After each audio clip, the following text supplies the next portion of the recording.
Sorry for that, कि हम ये बिल्कुल नहीं समझते कि किस तरीके से एक छोटी सी जो चीज़ है कि आज बच्चा फ़ोन में, अगर आप फ़ोन में वो बहुत ही इंगेज्ड है, हमको लगता है कि वो कहीं ना कहीं पे एजुकेशन उसे फॉर्म कर रहा है, बट हमें नहीं पता कि एजुकेशन के साथ साथ वो किस और चीज़ों को भी कंज्यूम कर रहा है जो कि नहीं अच्छा है इस समय। वो कोई भी एडिक्शन हो सकता है। मैंने एक बहुत ही सिंपल एडिक्शन की बात की, that is your addiction of phone, gaming, TV. आप टीवी से एडिक्टेड हो, मोबाइल से एडिक्टेड हो, गेमिंग के लिए, स्ट्रीमिंग के लिए। कैरी मिनाटी इसीलिए जाने जाते हैं, द स्ट्रीमिंग जो वो करते हैं। एंड वी ऑल नो कि इस भाग दौड़ भरी ज़िंदगी में कहीं ना कहीं हम बहुत ज़्यादा फ्रस्ट्रेट हो जाते हैं अपनी सेल से, अपनी वर्क लाइफ से, अपनी फैमिली से भी, although we are infected from those also. तो ऐसे टाइम में किस तरीके से आपको मेडिकेशन के साथ साथ आपका जो वेल बीइंग है वो भी आपको बहुत मदद करता है। जो अगर मैं कहूँ कि आपका जो मोटो होना चाहिए, जो आप एक तरीके से डिसाइड कर ले कि मुझे ये चीज़ नहीं करनी है।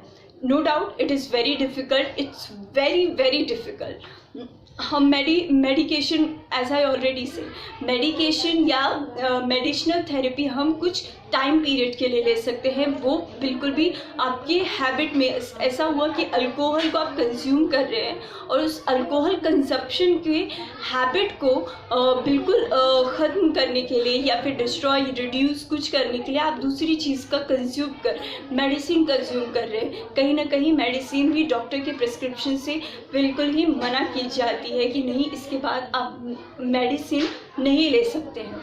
तो उस चीज़ को कहीं ना कहीं हमने उस चीज़ को ख़त्म किया। तो सबसे ज़रूरी है कि आपका खुद का दिमाग आपसे कहे कि yes, this is a time, मुझे इस थेरेपी को छोड़ करके दूसरी थेरेपी, जिसमें आपका सुबह के टहलना हो सकता है, आपस में कम्युनिकेशन हो सकता है। सबसे अच्छी चीज़ होती है योगा, और आई वुड लाइक टू से पैशन। आपको अगर किसी चीज़ को लाइक आई लव कथक, सभी दोस्त मेरे चाहते हैं कि without Kathak I can not imagine my life, but right now I am not comfortable, और आई से I am not my body does not respond for that. तो क्या मुझे कथक को छोड़कर किसी और चीज़ को नहीं अपना पैशन बनाना चाहिए? डेफिनेटली मुझे लिखने का शौक़ है, अपने आप को सांकेतिक या फिर कह सकते हैं इस तरीके से अपने आप को एक्सप्रेस करना, that time YouTube is a great platform for me. So आपका अपना रूटीन जो हो, मेडिकेशन को, मेडिसिनल जो आप थेरेपी ले रहे हैं, मेडिसिन को छोड़ करके आपका दूसरा एक हैबिट होना चाहिए, दैट इज़ नथिंग बट आपकी रोज़ मॉर्निंग इवनिंग टहलने की। उसके बाद आपका जब आप फैमिली में हैं तो कुछ ना कुछ आप पैशन क्रिएट करिए, सो दैट आप उस एडिक्शन से दूर जा सके। The very good thing, writing, reading, I think सभी को पसंद होता है रीडिंग, राइटिंग और टीचिंग समथिंग, जो वो टीच कर सकते हैं। Because of course we all know, अगर कोई इंसान ऐसे किसी भी हैबिट से, अल्कोहल कंजप्शन या फिर किसी भी तरीके का एडिक्शन अगर वो कर रहा है, that is a smoking, drinking, anything, तो इसके पीछे कहीं ना कहीं रीज़न है कि उसका जो वर्क लाइफ है इम्बैलेंस हो चुका है। तो उस चीज़ को बिल्कुल दूर करने के लिए बहुत ज़रूरी हो जाता है उस पर्सन को एक ऐसी थेरेपी दी जाए जो मेडिसिनल ब्रांच को छोड़ करके हो। लोग इसीलिए योगा कंडक्ट करते हैं। योगा में जाइए आप, मॉर्निंग इवनिंग अपने आप को वर्कआउट करिए। उसके बाद अगर आप मॉर्निंग इवनिंग मतलब वर्कआउट नहीं कर सकते तो थोड़ा चलने की कोशिश करिए। आप चल नहीं सकते, रीडिंग राइटिंग करिए। आपको वो भी नहीं अच्छा लगता तो आपको म्यूज़िक सुनना पसंद हो, वो करने की कोशिश करिए। अपने से किसी छोटे बच्चे से बातें करिए। ये सारी चीज़ें हैं जो आपको मेंटल इलनेस से निकाल सकती हैं। ये एक तो ये बात।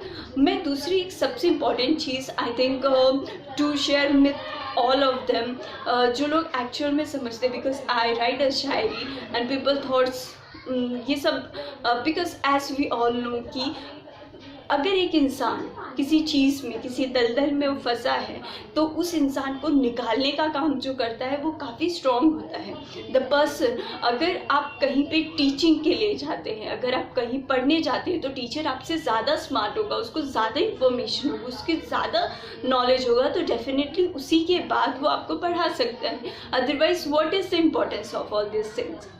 तो अगर कोई इंसान इस तरीके के एडिक्शन में, इस तरीके की थेरेपी में नहीं वर्क कर पा रहा है, तो सबसे ज़रूरी है आप स्ट्रॉन्ग हो करके, सबसे ज़्यादा फैमिली सपोर्ट अच्छे से मिलता है, फ्रेंड सपोर्ट अच्छे से मिलता है, आपके पार्टनर का सपोर्ट अच्छे से मिलता है। Those who are the one जो आपको उस चीज़ से निकाल सके, उनके साथ एक्चुअल में वो बात करिए जो उनको रिलीफ दे, उनको बताए कि why the person is very important.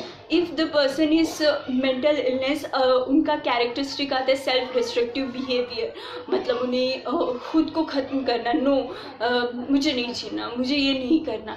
अगर आपको कोई प्रॉब्लम है, अगर कोई डिजीज़ है, अगर आपको ऐसा लगता है, तो think about the others, those who love you.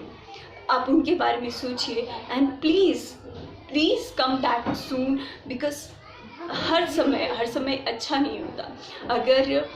अगर आप उनसे उस तरीके से बात, ऑफकोर्स अगर एक अग्रेसिव है तो दूसरे को कहीं ना कहीं पर पोलाइट होना पड़ेगा। कोई एक बहुत ही ज़्यादा डक्टिलिटी होती है, तो दूसरा एकदम ही नॉन डक्टिल हो, लश्यर, किसी के अंदर बहुत ज़्यादा वो शाइन करता हो, तो उसके साथ में किसको हम लोग करते हैं, जो बिल्कुल ही ज़्यादा उसके सामने शाइन ना करें। तो कोशिश करिए इन सारी चीज़ों को अप्लाई करने की। सबसे ज़रूरी चीज़ है आप उनके डेली रूटीन में अपने आप को इंक्लूड करिए। बताइए कि जो कैरेक्टरिस्टिक उनके पास है, जो चीज़ उनके पास है, वो किसी और के पास नहीं है। Definitely it works out and definitely आप किसी भी सेडेटिव, हिप्नोटिक्स या फिर किसी भी तरीके के ट्रैंकुलाइजर या किसी भी मेडिसिन थेरेपी को ले रहे हैं और डॉक्टर ने आपको कह दिया है साइकोथेरेपी का अब आपको यूज़ करना होगा, तो साइकोथेरेपी में मेडिसिन के अलावा अगर किसी चीज़ का यूज़ हो सकता है, तो that is none other thing the person who is responsible for own things. And उसके साथ फैमिली सपोर्ट सबसे ज़्यादा अच्छी होती है। जो भी आपको अच्छा लगे, फैमिली सपोर्ट, फ्रेंड सपोर्ट, आपके पार्टनर का सपोर्ट या किसी भी चीज़ को उसे समझाइए, उसे उस चीज़ से निकालिए। सो that's all in this video and don't forget tranquillisers effects and side effects. I will discuss both the things so that you can definitely understand what are the uses and what are the disadvantage या फिर हम effects कह सकते हैं। Advantage यही होता है, आप किसी भी ट्रैंकुलाइजर्स को लो तो वो आपकी इमोशनल कामनेस को एक तरीके से कॉन्फिडेंस बिल्ड करता है पेशेंट के अंदर। अगर आप लोग सिंपली बात करें कि मुझसे कोई पूछे कि ट्रैंकुलाइजर्स और एनी ऑफ द मेडिसिन उसका डिसएडवांटेज क्या होता है, तो दैट इज़ थर्स्ट। आपको प्यास बहुत ज़्यादा लगती है, इट प्रोड्यूस ड्राउजीनेस, समटाइम इस प्रोड्यूस वॉमिटिंग ऑल्सो, यूरिनेशंस ऑल्सो, आपको आपको बार बार टॉयलेट जाने की ज़रूरत होगी, इट प्रोड्यूस स्वेटिंग, आपको बहुत ज़्यादा, बिकॉज ऑफकोर्स मेडिसिन का काम यही होता है कि वो कहीं ना कहीं आपकी बीमारी को पानी के थ्रू, तो पसीने के थ्रू वो आपकी बॉडी से निकालता है।